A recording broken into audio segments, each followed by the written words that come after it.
surprised.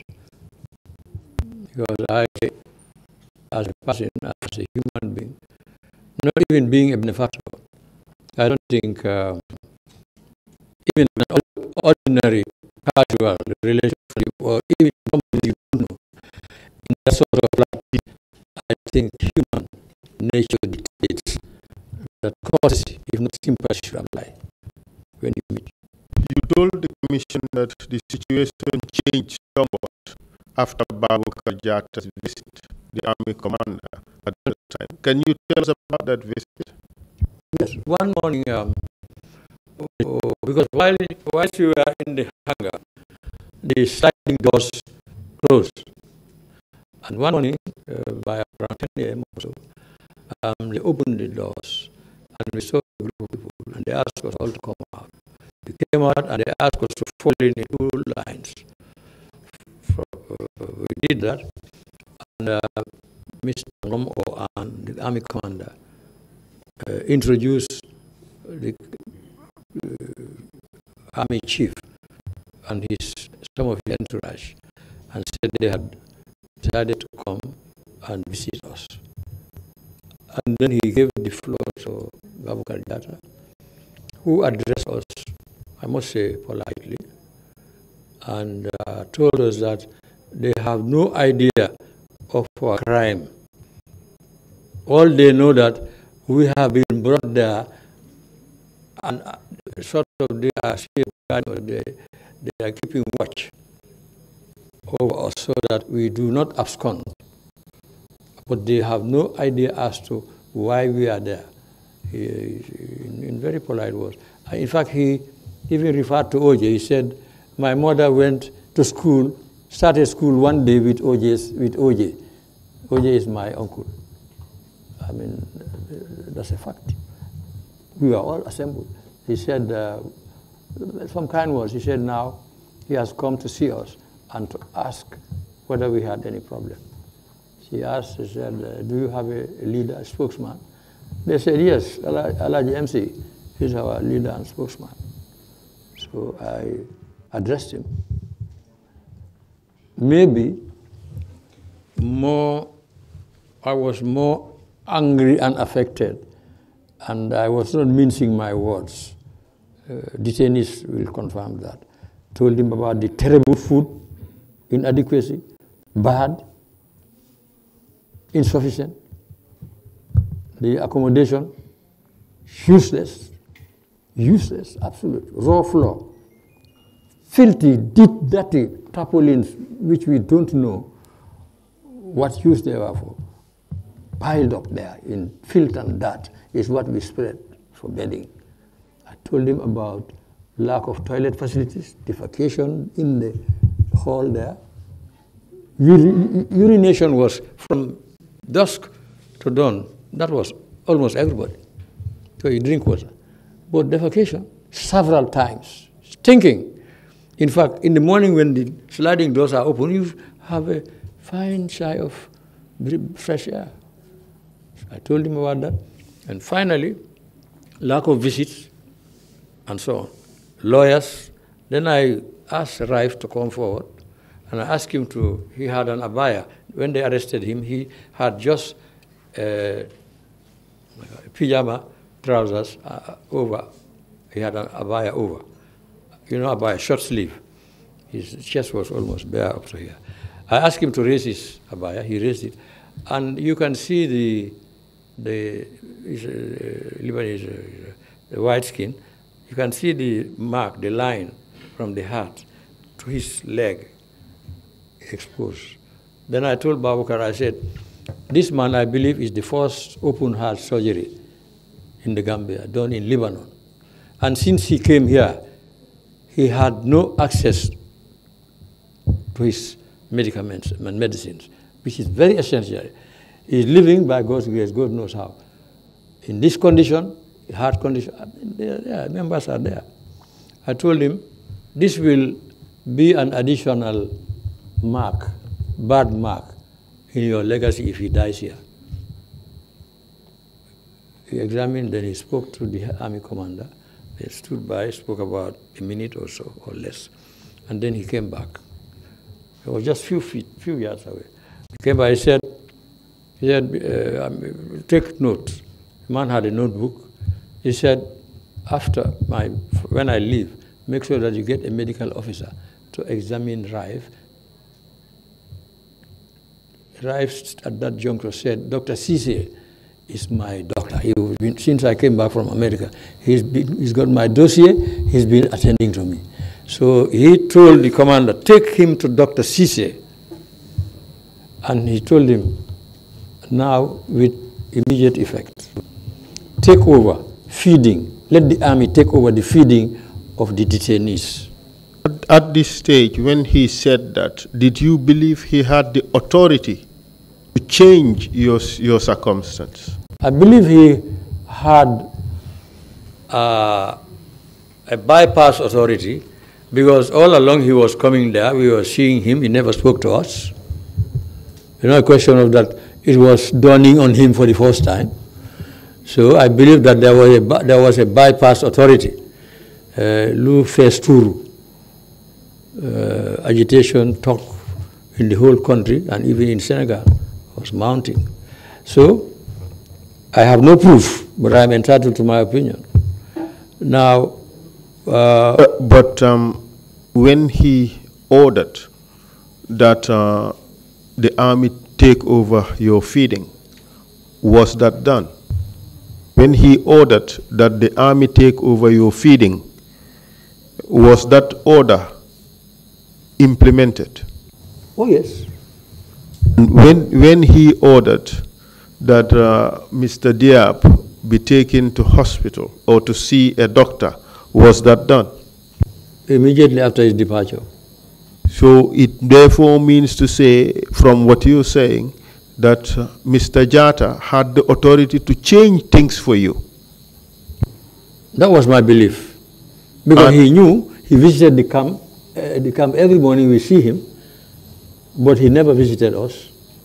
From that day, he started passing by to see us every morning when he is in the country. And when he's traveling, he used to come and tell us. So for all this period that you were there,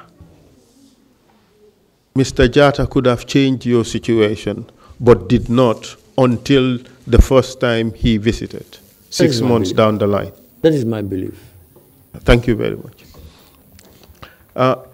While you were there, were any other important people brought in to be detained with you? Or person, for that matter? Yes. Maybe a month or not quite 2 months before our release. One evening around 8 o'clock, the officer on guard came and opened the sliding doors and asked us all to come out. And then by that time, Jatta had asked the army commander to provide us benches and some few other amenities. So we had these benches. They asked us to sit down on the benches, and the visitors were seated to our right. They were mostly of Islamic scholars, and Baba Lee was their spokesman. Could have been their leader, but he's the one who addressed us. Thank you very much for that information. We would come to that later. My question was more directed about whether any individual was later subsequently brought and detained together with your group. Oh yes, well before where I ended, lawyer Usainu Dabo was brought and joined us as a detainee. Do you know for how long he was detained with your group? Oh, he was there for over a month anyway.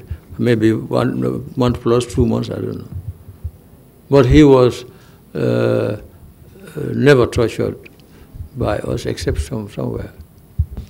I don't. Do you know why he was detained with you?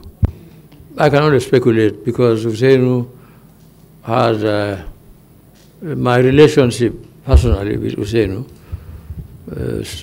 transcends him when he was a little boy, standard 2 or 3.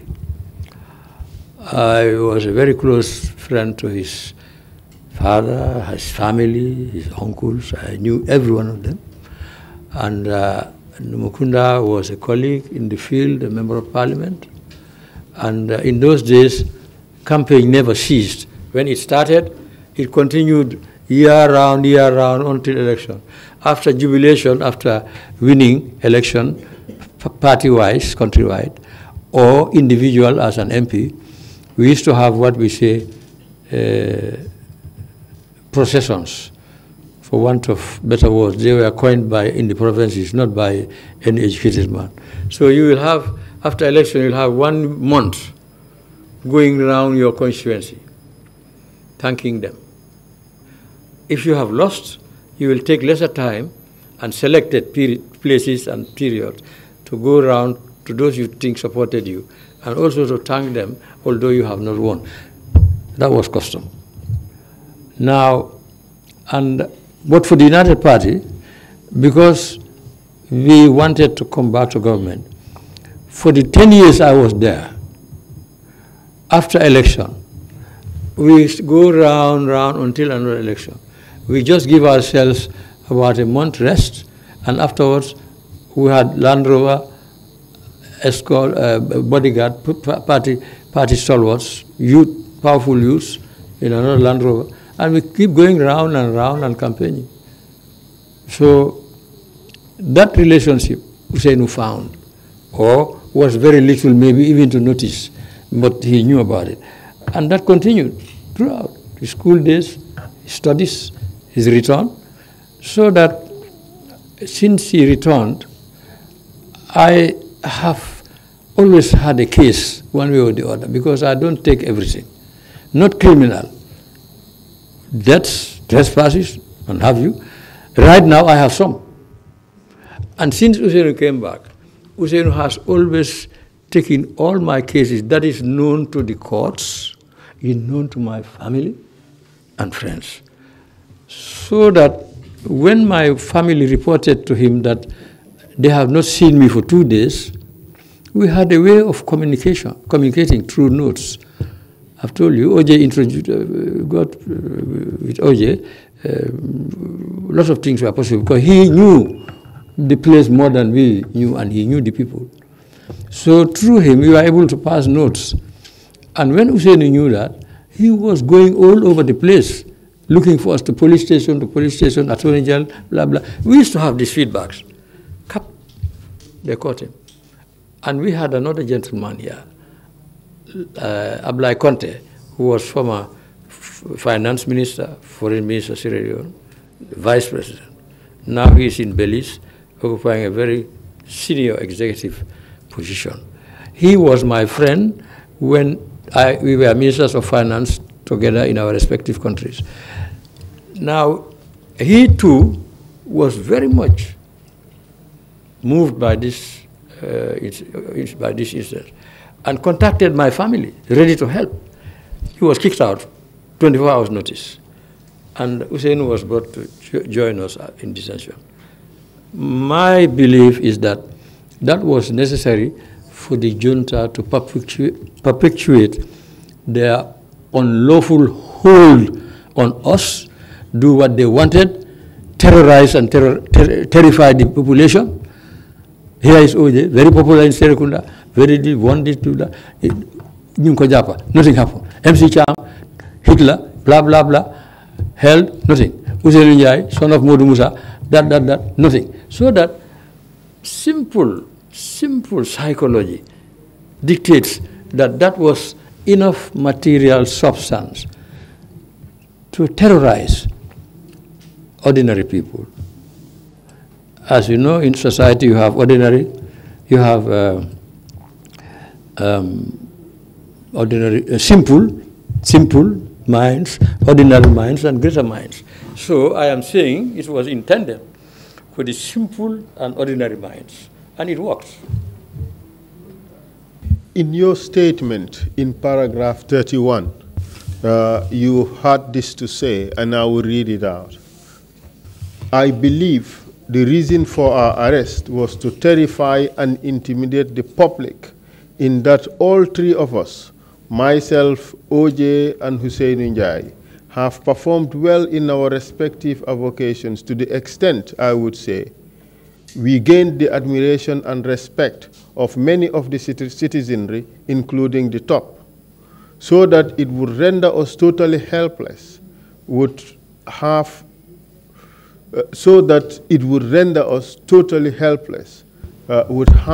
the public say, if they can do this to these leaders with impunity, then we better be careful, otherwise worse may befall us and nothing will come out of it. Does that really capture?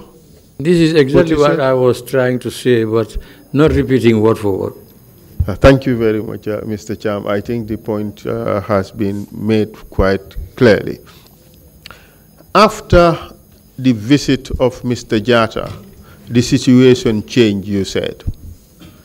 Yes, slightly for the better. Slightly for the better. Yes. Can you describe the conditions after his visits? Yes, after his visit, they bought a football. They first of all brought a medical doctor to take our pulse, his heartbeat and blah, blah. And that was done to every one of us. And I think 3 people were disqualified to take any form of recreational exercise. And that was Panyafu. I don't know his name, but my colleagues here know his name, Lamin, market master, and Solo Sonko. And this other chap who used to pray, he used to pray every night, and one night they came and nearly killed him.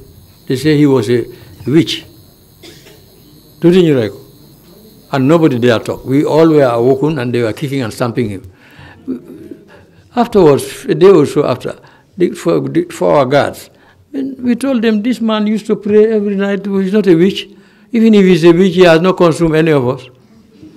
So really, these were the 3 people the doctors exempted. But apart from these 3 people, all of us were, if you want to go play football, you go. They bought drafts, Damie, Marias, Ludo, and other things. And bought benches, about 4 or so. That's right. And also he ordered that henceforth, we should not be locked up in that hangar 24 hours. That we should be allowed to come out under the mango tree. And on two days a week, I think, one army boy, he was a son to Tamba, or a nephew to Jali Tamba, a gone, very athletic chap. He was taking us for football and for athletics, running 100 meters around their own field. Those who can, no limit.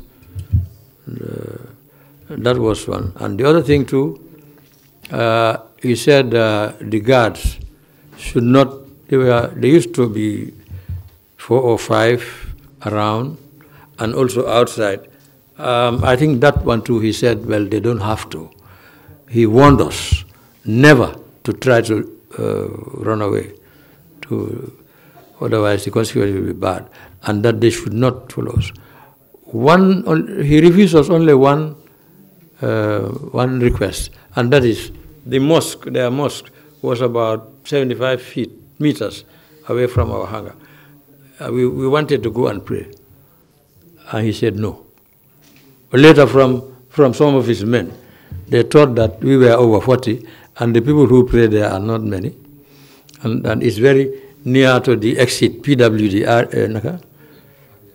area, very near, and that maybe during prayer time one day we will just overpower the guys there and then run away. I don't know, but this was told us. Apart from that, by who? Who told you that? Abukar. He did not tell us the reason, but he refused our request to be praying the 5 daily prayers walk a few distance, just like here and there. He said, no, let us pray. So it was within the powers of Babukar Jatta to determine your conditions of detention during that time? So to look, so to see or observe. But all of us, none of us believe that it was done purely by himself and not from the bamboo himself and his. And when you said the bamboo, who are you referring to? I'm referring to Chairman Yahya Jammeh. Was that a name by which he was also referred